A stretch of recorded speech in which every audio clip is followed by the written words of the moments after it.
You may not know that, but my research really started with creativity and innovation, specifically in organizations. My PhD research was to answer the question, why are people so much more creative when they work in small startup companies than in large mature companies? My first keynote was called, why do we get our best ideas in the shower? And my first logo, this is actually my first logo when I started my business, was called Large Scale Creativity.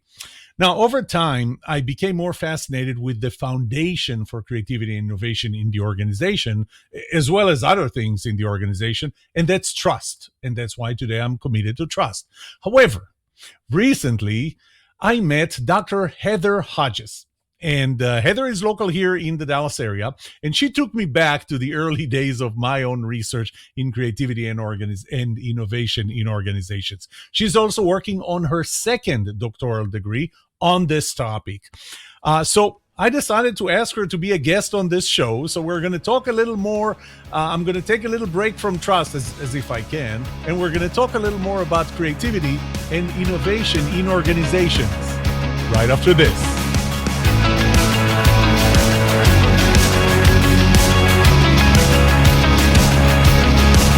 Welcome to The Trust Show. I'm Yoram Solomon, your host, the author of the Book of Trust, and facilitator of the Trust Habits Workshop. My mission is simple. I want to help you form habits that build your trustworthiness, because the answer to this question will have the biggest impact on your personal and professional success or failure. Can I trust you?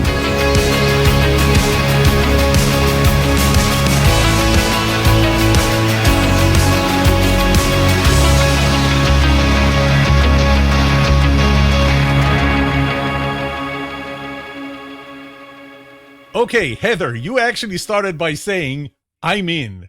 What do you mean by I'm in? And correct me if I'm wrong, but that's what's written on your coffee mug right now. Yes, I'm in. What is I'm in? I'm in is my new podcast that launches January 2025. Okay, so we'll get back to that at the end.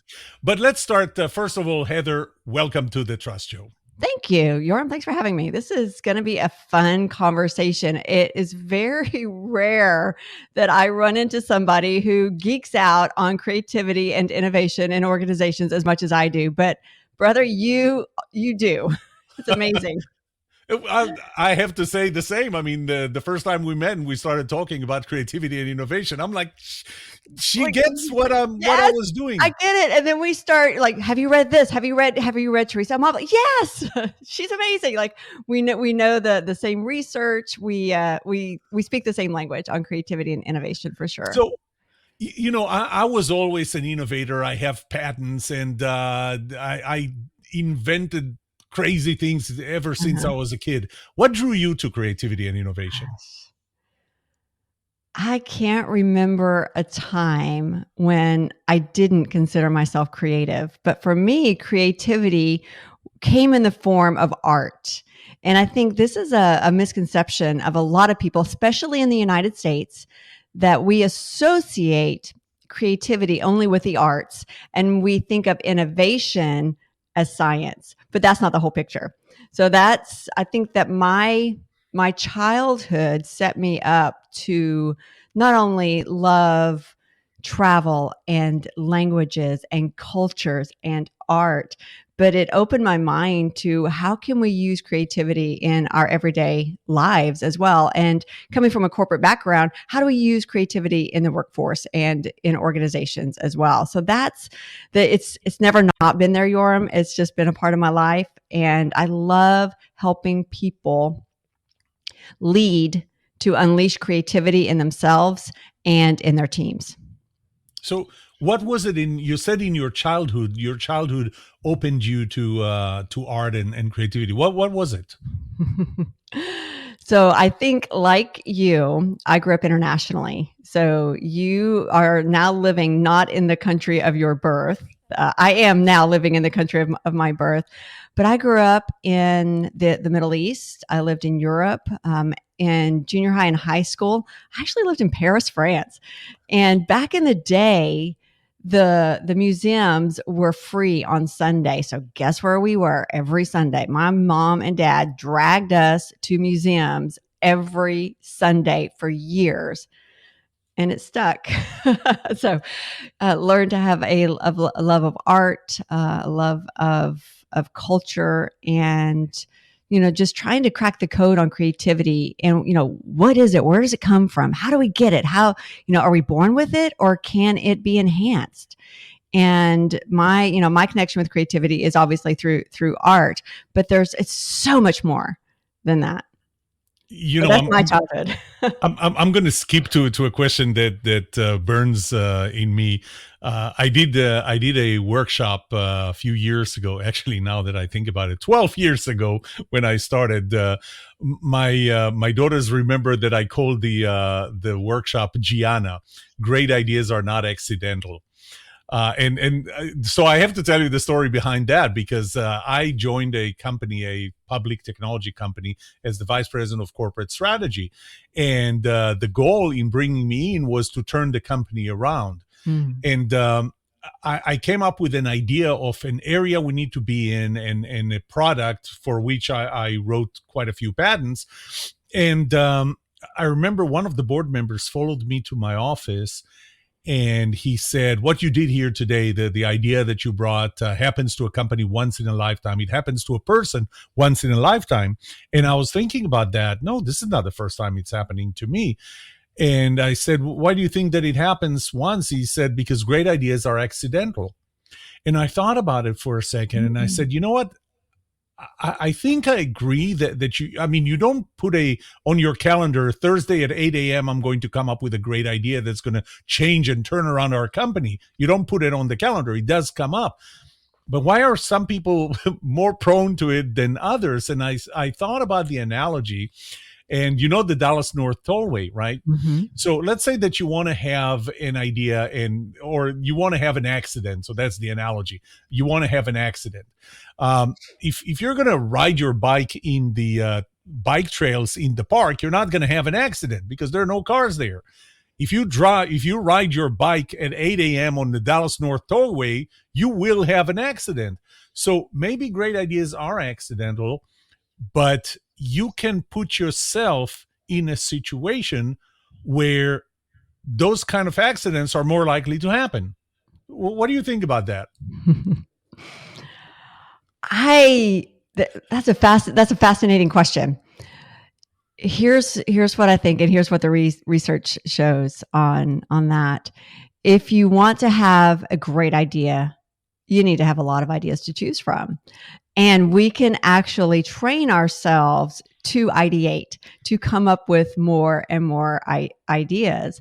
And in creativity, we call this fluency and flexibility. Like this is what the research calls that. Like, how fluent are you in your ideas? And we can test creativity and assess how many ideas can we come up with to solve complex problems.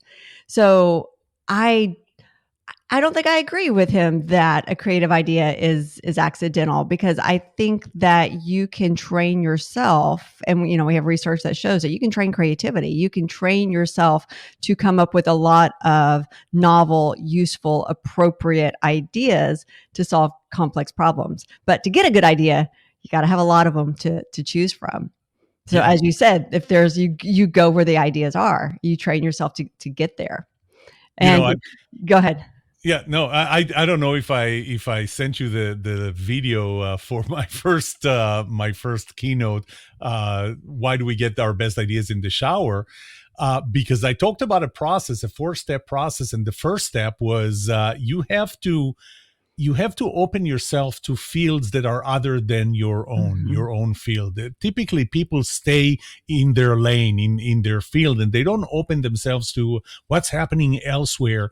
And the exercise that I used to do in that keynote, I gave that keynote quite a bit, was I would have 2 people on stage with me, 2 volunteers, and I would have them stand approximately 20 steps from each other. And I would give each one of them like a plastic ball. And I would say, I want you to throw those balls in the air and try to hit each other's balls up in the air. I mean, you have one. And the analogy of that is, let's say, to me, an idea is a combination of two or more other ideas that you have in your head that by themselves don't necessarily have value. Mm-hmm. And so the thing is, I've done that probably more than 100 times. They never manage to hit each other's balls in the air. And I tell them, how do you increase the probability? Well, you increase the probability of that happening if you throw more balls. Mm-hmm. Back from the analogy, if you have more ideas, the more ideas you have, the more concepts that are coming from outside of your industry, the higher the probability that when you throw them in the air, two of them will combine. Yeah, no, that's exactly right. Like there's no way that you're going to be able to hit those balls in the air or those ideas. I also love what you said about getting outside of your field. And in art, we do this all the time. Like I'm an oil painter, but for me to become a better oil painter, I need to sculpt or I need to work in watercolors for a little while. And then when I come back, my mind is open. And so I think that's one of the amazing purposes of art is an open mind and an open heart. And when we can have that openness, that's when we can get, better ideas. And you talked about the shower effect. So the science behind that, as you know, because you've spoken on it, you've researched it as well, that when we are in a relaxed state, like in the shower or on a walk or on vacation or sitting in a bubble bath, our right temporal lobe starts to fire up. And that's when our mind can create and connect ideas that are already in our brain. And like, the solution comes to our mind. It's that synthesis that you talked about. Like we rarely create ex nihilo out of nothing. We usually create from, combining or refining other ideas or other products, processes, or services to create something new. Yeah. Let me challenge you with something. Oh, yay. And again, here's the story. When I moved to the U.S. back in '98, I worked for a small company. I reported directly to the CEO, and I was fascinated with. I was always fascinated with aviation, and I decided that I'm going to start taking flying lessons. And as it turns out, the 2.5 miles south of our office was a little airport where I could start learning how to fly. And so I started taking flying lessons. And one day the CEO said to me, he asked me, why are you taking flying lessons? I mean, aren't you busy enough as it is? Why do you have time for that? And I really resented that comment. One morning after our morning meeting, he asked me, did you go flying yesterday? And I was thinking to myself, oh, here we go again. He's going to start challenging me on what I'm flying. I said, yes, I did. And he said, you know what? I take back everything I said. What I realize is that the day after you fly, you are so much more focused and creative and everything. And I thought, well, that's weird because flying is not a relaxing activity. Flying is a very intense activity. I mean, every little mistake that you're going to make, you're dead. You can crash into another airplane. You can go into weather that you shouldn't go into. You can miss the fact that you're running out of gas or anything. Your airspeed is too low. Your flaps are still open or whatever. You're landing and forgot to lower the landing gear. There are a lot of things that can kill you on that. It's a very high intensity activity. But what I found, or at least I believe, and I do not have any research background for this, is that it's not only that I'm sitting in the bath or in the shower and my right lobe is starting to spark ideas, as it is the drop in the level of intensity from a very high intensity activity to that completely quiet. Does that make sense? No, that's fascinating. I wonder what research we could find out about that as well. Like, or, switching intensity, switching focus. You think about the Pomodoro technique. There's research behind 25 minutes of focus work, 5 minutes of rest, come back and you're more productive, more creative. I wonder about the same thing with the intensity of the activity that you're working on. That's fascinating. Something funny. You said Pomodoro. That they actually sell timers, 25-minute timers that look like tomatoes. Like a Pomodoro in Italian. So your preferred art tool is oil paintings? Oil, like when I'm in my Yep. studio, I paint in oils. Now, when I'm on stage painting, I paint it in acrylic because Okay. it's faster, it's water based, and it will dry in 5 minutes. It'll be dry by Yeah. the time Yeah. I'm finished with my keynotes. My preferred painting tool is Photoshop. Love it. Okay, so I'm going to try and stick to some of Uh-huh. the questions that I wrote ahead of time. But you brought up the how you were brought up, Mm. that you went to museums and everything, that sparked the art in you. Um, what do you think? I see four things that can influence a person's creativity: their DNA. Mm. So maybe some people are born creative and some are Mhm. not, or Mhm. less. The history, like you described, how you grew up, and the environment, your current environment that you're in, which I think is the topic of your current research Mhm. and my PhD research, and actions that I take myself to Mhm. be more creative. How do you think they all play? I like your four. So they are just to make sure I understood correctly that you're born, creative or not. That the it's, so, DNA that it's, so it's DNA, so innate talent, perhaps history, your background to this date, to this date. So, and then the environment that you're in, and right now. then the actions that you take. I Yeah, like I all. mean my decision, even though I came from the electrical engineering field, Mhm. my decision to read popular science, my decision to Mm. watch science fiction movies or read different things, uh, those are actions that I take, and nobody makes me. Mhm. Mhm. You got me taking notes. I can see because Wait. your camera Oh, is sorry. jumping. Yeah. I'll stop messing with that. No, I like that. We will have a recording of this. Oh, fantastic! Because we've got lots going on here. So back in the so let me take those one at a time. So are we born creative? Absolutely. And in fact, you may I be. thought you were going to say absolutely not, but No, we are. Indeed, we are. And in fact, I'm looking for the research right now because I don't want to quote something that I'm not. so are you saying that we're all born creative, or some Uh-huh. people are creative, are Yeah, born more or less yeah. creative? So in the 1960s, maybe I think it was about 1968 at the height of the space race, NASA hired a team of creativity researchers to create a highly specialized test to assess the creativity of NASA's recruits, their rocket scientists and their engineers. And what they found was amazing and shocking all at the same time. And it wasn't a normal pencil and paper test. It was a test on creativity. And you're familiar with the definition of creativity. It's the production of novel, useful, and appropriate ideas. And innovation is the implementation of those ideas. So they were assessing not whether these rocket scientists could come up with a single correct answer. They were assessing whether they came up with novel and useful answers to solve complex problems. So there could be multiple correct answers to the problem.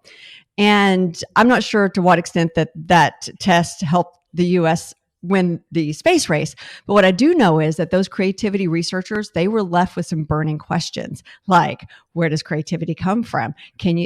Are you born with it, or can it be enhanced? And so what they did was they took that same test that they developed and they gave it to 1,600 preschoolers in the United States who were in pre-start. And they were 3 years old to 5 years old. And so Yoram, hazard a guess. Of those 1,600 preschoolers, how many would you guess scored in the creative genius category? At least 80%, You're pretty close. 98%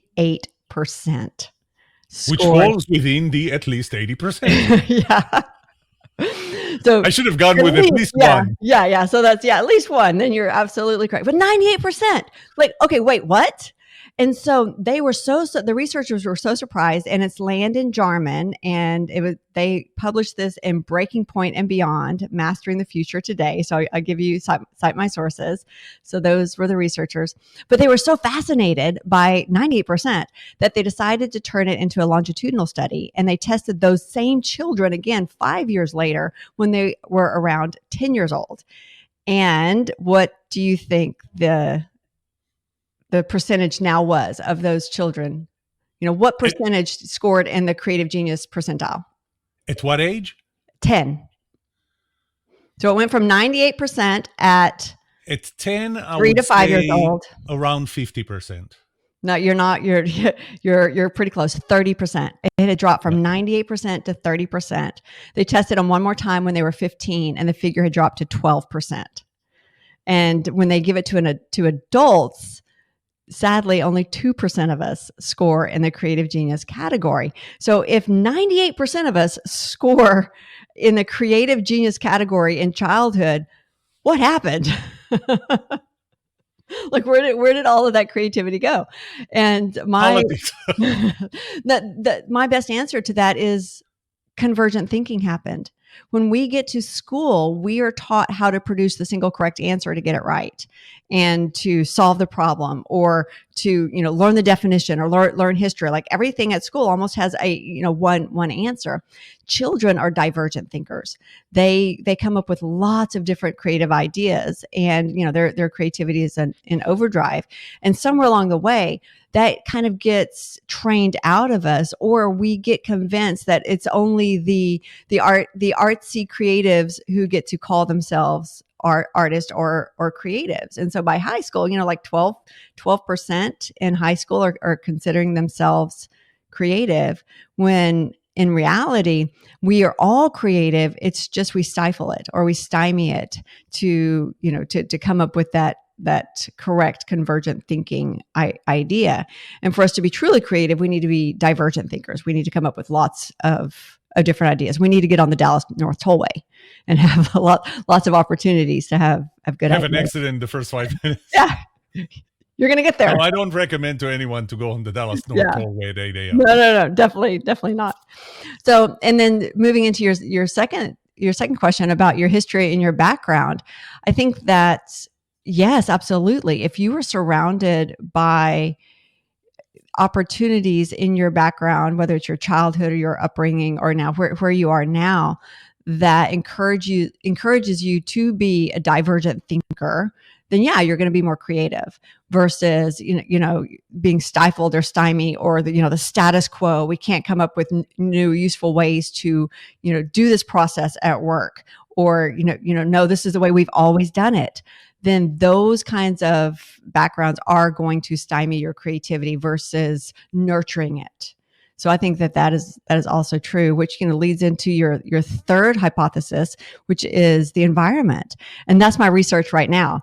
Is what are the organizational culture? So I'm doing creativity and organizational culture with this PhD, and I'm asking the question: and I'm using healthcare employees because I come from a corporate healthcare background. So how do healthcare employees in the United States describe the organizational culture that either nurtures or hinders their creativity? And of course, I'm building off of Dr. Teresa Amabile, the Harvard professor, her research, who, you're very familiar with her.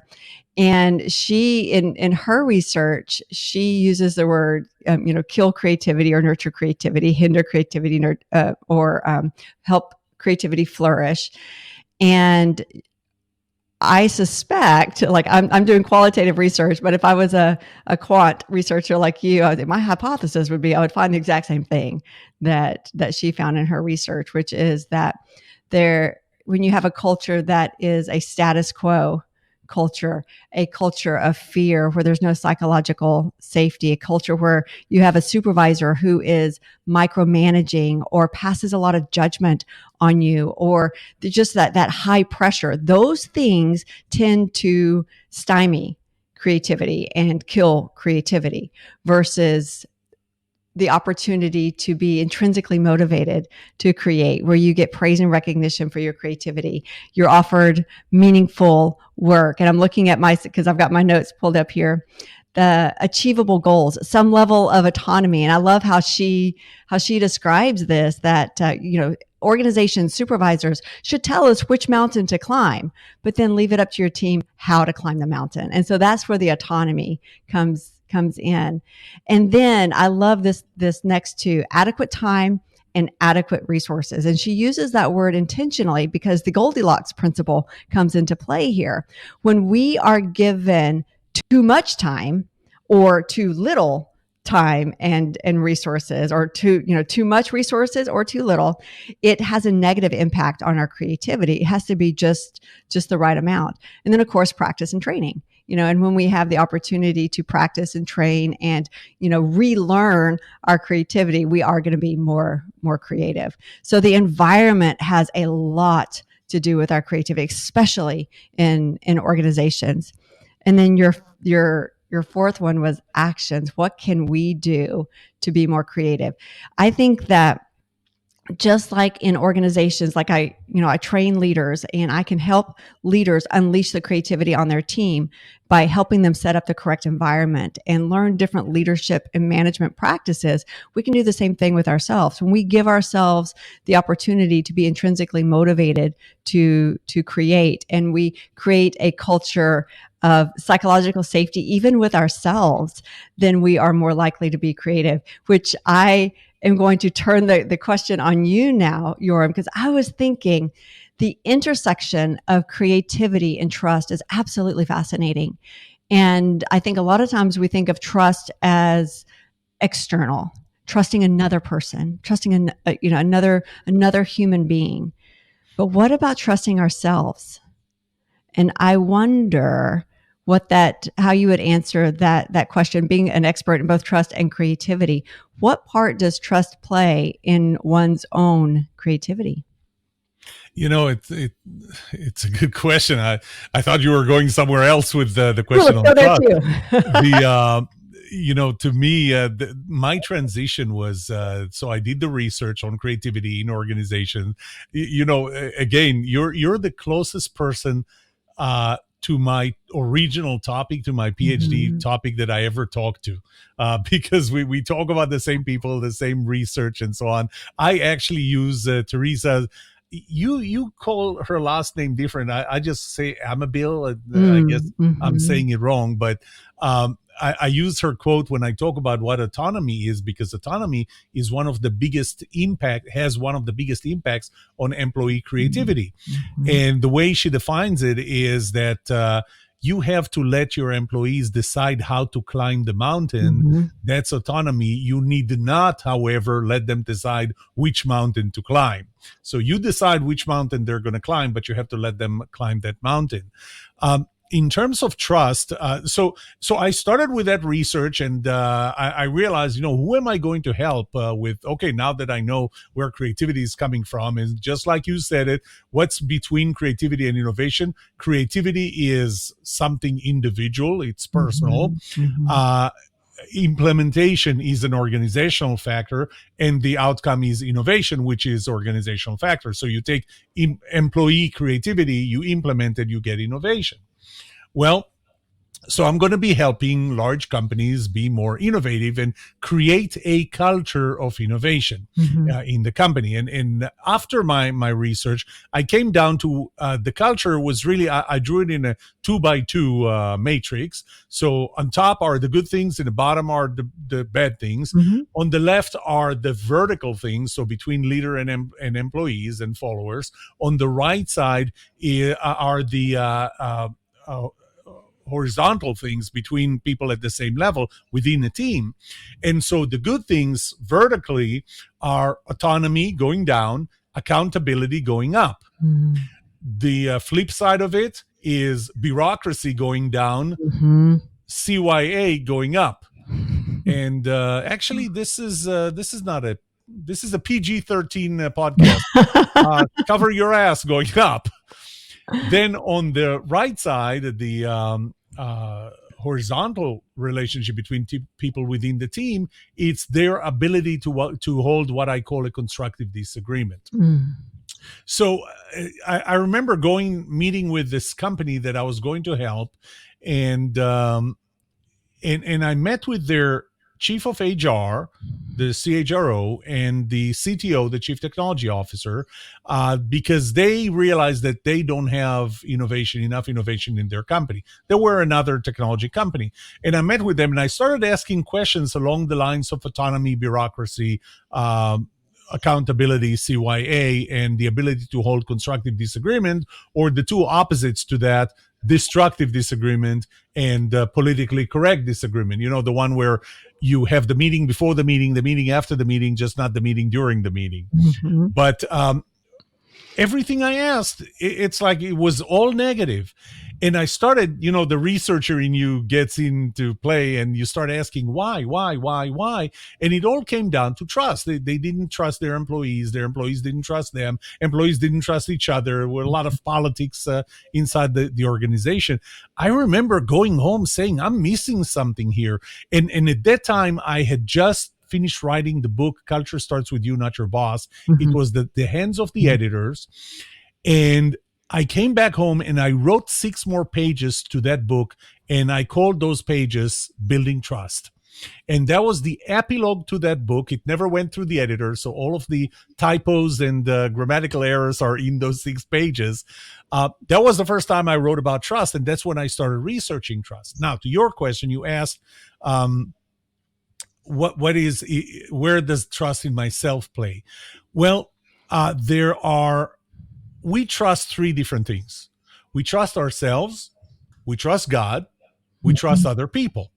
Now, other people I would break into 2. We trust other people that we know, like I know you, you know me. Mm-hmm. And we trust people we don't know through proxies. So, for example, did you ever go on a plane? Mm-hmm. Yes, you trust the people who built the plane, designed the plane, to the extent you don't know the people who fly the plane, the people who maintain the plane, the people who filled Jet A fuel into the plane. You trust them and you don't know them. So you trust them through proxy, which typically in this case is the airline. And the variability of how you trust the different elements really changes with the person between persons and between context. So in one context, or before context person, some people trust God more than others. Some people trust God less than others. Some people trust themselves more than others. Some people trust others more than themselves. So I think that the extent to which trust in myself plays into my own creativity, to some extent, it depends on what role or what part does trust in myself play in the overall level of trust that I have. I think that trust in myself would play more in my own creativity and coming up with ideas. The trust that I have in me, the autonomy that I have from my leader, the willingness to hold a constructive disagreement with my team is what would allow my ideas to become part of a bigger pool. Because as you know, when you try to come up with ideas in a team, it's not necessarily one person's idea, the team adopts it, as it is multiple people come up with ideas and they combine, again, just like my ideas combine in my head to generate one, ideas combine in the team's heads to generate one. So I think that the trust in myself plays into my own willingness to come up with ideas. The trust I get from the organization, whether it's the leader or other members of my team, affect my willingness to contribute those ideas and try and come up with something at a higher level, if that makes sense. Mm-hmm. No, that makes perfect sense, because then we're talking about psychological safety within a team. And is it a safe place to share your creative ideas or not? You know what's funny? You said something about resources. You're the first person that looked at it, at resources the way you did after, as far as I know, after me. Because if you look at research before, even Amabile, that's how I'm going to call her. I'm sorry, Teresa Amabile. She she said the more resources you have, the more creative you're going to have. You're going to be, and Mhm. it's statistically significant. There is statistically significant correlation. And when I went to do my own research, I started asking people. So I did the same thing as you do, qualitative, peel the onion, Mm. interview people, Mhm. ask more questions. More questions lead to more questions. And I got to the point where I asked one person about um, resources, and he said, well, you could have too many resources. And Mhm. I'm like, how can you have too many resources?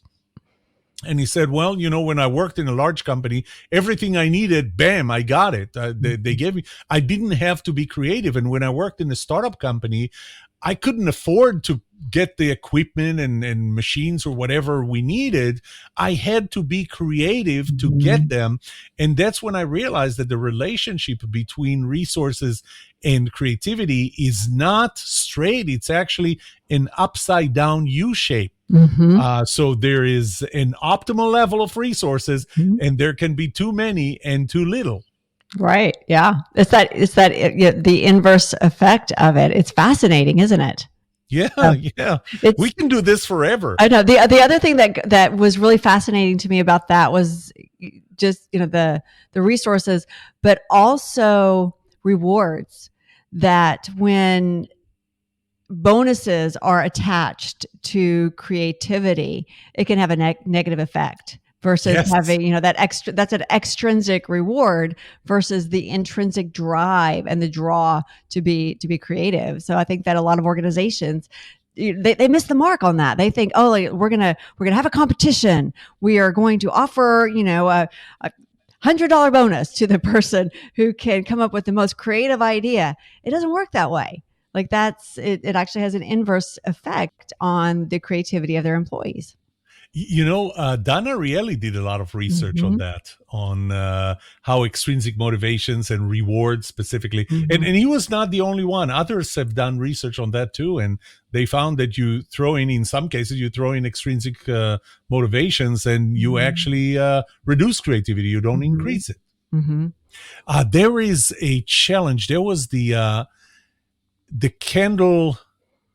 You know what I'm talking about? The candle challenge. Are you saying Oh, you should candle? you should look this up. It's the candle challenge is when you're given a box of matches, or no, I'm sorry, a box of thumbtacks, a candle, and matches, and your challenge is to attach the candle to light the candle and attach it to the wall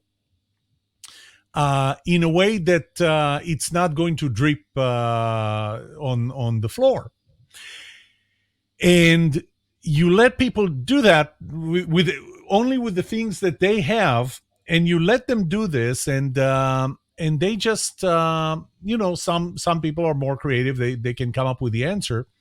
But when you throw in, and this is like, I think this exercise experiment goes back to the 50s Hmm. or the Hmm. 60s, but I think 50s. uh, Once you throw in an extrinsic motivator like a reward, bam, nobody gets it. Nobody gets it anymore. It's like that fight. Okay, we're getting a little long, so I'm going to go into some of the questions that I really did plan on asking. You are also an Enneagram facilitator, I would say, Hmm. I think, and coach. Yeah, trainer, coach, facilitator. Hmm. Of all the things in the world, why Enneagram? I mean, it's you and my daughter Maya that she loves Enneagram, Hmm. and she's like analyzing Hmm. every person. I don't even remember what my Enneagram number is. We can fix Why that, Nora. Enneagram? We can fix that. I will help you know your Enneagram number and remember it. No, why the Enneagram? So my background's in mental health. So I started my career as a marriage and family therapist, and I am familiar with almost every psychological test that is out there, from the Myers Briggs, 16PF, MMPI, Grip Berkman. Now we have DISC and colors, and there's a lot of validity and reliability to all of those assessments, and they're so useful. But it wasn't until I learned about the Enneagram where I had this oh moment. Just this deep knowing. And it's just true. There's just so much truth to it.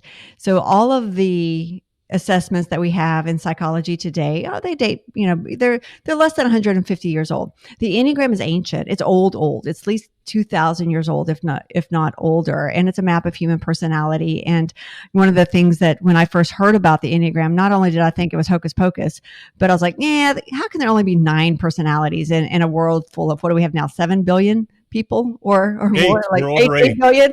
Like we crossed the threshold. Like, how is that even possible?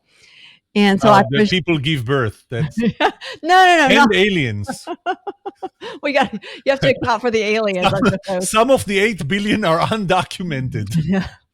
Where did they come from anyway?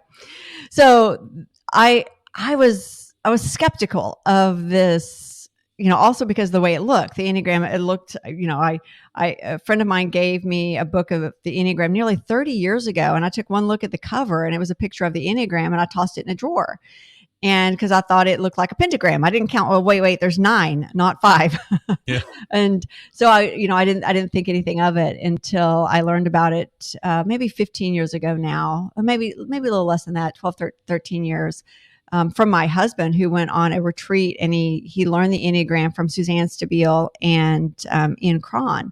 And he came home and we stayed up until the wee hours of the morning talking about the Enneagram. And it was so enlightening. It was like a nodal event in our lives and in our marriage, like before the Enneagram and then after the Enneagram, because it just helped us understand each other better, help us understand our children, our families. And now I use it in coaching and training and leadership development because it is so insightful and so helpful. And it's just accessible too. People get it.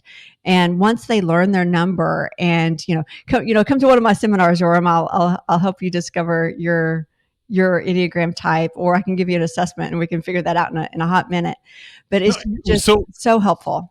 So I have to tell you a couple of things. First, somewhere on my computer, I have the report from when I took it last. I don't know if these things change. I know that I took Myers-Briggs 3 times, got exactly the same thing. My daughter, Maya, probably remembers she has a phenomenal memory too. And she was the one who told me to take it. She probably remembers what I am. But in your honor, right before this show, I went on to take the Enneagram test. And you know what I got from it? Something that I can put in my book, the Trust Premium, that's coming out next month. And that is, I hate the practice of you let me fill in 54 questions, answer 54 questions. And at the end, when I say, give me the results, you give me the check to pay. And after you pay this, do it up front. Do it up front. Don't do it at the end. That organization just lost my trust, and I will never recommend it to anyone to take this test because of the way they did that. I get why they did it, because they follow those practices of get a captive audience, get me to put skin in the game. So I've put like 15 minutes into answering 54 questions, and then I'm already so deep in that I will pay whatever they're going to ask me. Well, they could ask me for 3 cents and I would not pay because of this practice. But that's besides the point. So that's I don't know. Switch. Yeah, that I completely agree. It's a loss of trust. I just took a note and I put it in right under the bait and switch in my book to talk about that. So Heather, let me ask you this. You wrote a book, and the book is called The Creative Clinical Leader. Tell us about the book. So The Creative Clinical Leader, it's a handbook for leading people in home care, and it's home health, hospice, palliative, and private duty organizations. Sorry, I don't know why private duty left me momentarily, but it's truly a handbook. So it's a thick old sucker, but it actually starts with the Enneagram. So it's 2 parts. It's leading yourself and then leading others. And the argument that I make in the book is that we need to be more creative in our leadership, and it will help unleash our own creativity, but unlock and unleash the creativity of the people on your team as well, because we have complex challenges, especially in healthcare and in any industry today. We've got some big challenges that we cannot solve unless we unleash the creativity of everyone, ourselves and our whole team included. So that's kind of the premise of the book. There's, the two parts: leading yourself and then leading others. And so I go into a lot of the tactics and strategies of leading others, but it always starts with yourself, because you are the hardest person you will ever lead. Yeah, that's true. So you told us about the research that you're doing. What do you expect to get out of it? How do you expect to help organizations? My goal in this research is, first of all, to discover the organizational culture, environment, the leadership practices that nurture creativity and also hinder it, so that we can do more of the nurturing and less of the hindering, and help organizations learn how to lead to unleash creativity in their teams and in their, all of their employees. So it's probably going to find itself into a book, in addition to being a dissertation. And, I'm this close to IRB, so I'll be collecting research probably starting in January. IRB, isn't that fun? Yeah, I think the most equivalent thing to IRB is, I think, colonoscopy. Lovely. Yeah, it's certainly a rite of passage. It's definitely a rite of passage. So that went downhill quick. Yeah. Thanks, okay, Rob. So let's go back to I'm In. You are about to launch a new podcast. In fact, given the timing, there's your mug. Given the timing of when this episode comes out, it's going to come out just about within a week, I think, after or before your first episode. Tell us about I'm In, about the podcast. So I'm In is a podcast on, it's got 3 pillars: insights, inspiration, and innovation. And I'll be doing solo episodes where I'm going deep into a topic that I'm, passionate about, like creativity or Lego serious play or the Enneagram. And then I'll also, like you do, have lots of guests on where we will explore, what they're passionate about, or maybe their books that they are researching and leading. But the purpose of the podcast is just to have insightful conversations and to learn and to have a little bit of fun. So I may have a mascot on my podcast. It's called I'm In. So you're going to learn about the I'm In penguin. Percy is my research assistant. And so Percy the penguin goes off and finds research and brings it back to me. So part of my episodes will involve some research that we're sharing. So it's lighthearted, it's fun, but it's also insightful and innovative. So if my audience wants to find you, where do they find you? Easy. HodgesGroupInternational.com. So that's my website. I'm also on LinkedIn, Dr. Heather Hodges on LinkedIn. You can email me at Heather at HodgesGroupIntl.com. So the website is Hodges Group INTL. HodgesGroupInternational.com. Yeah. Okay.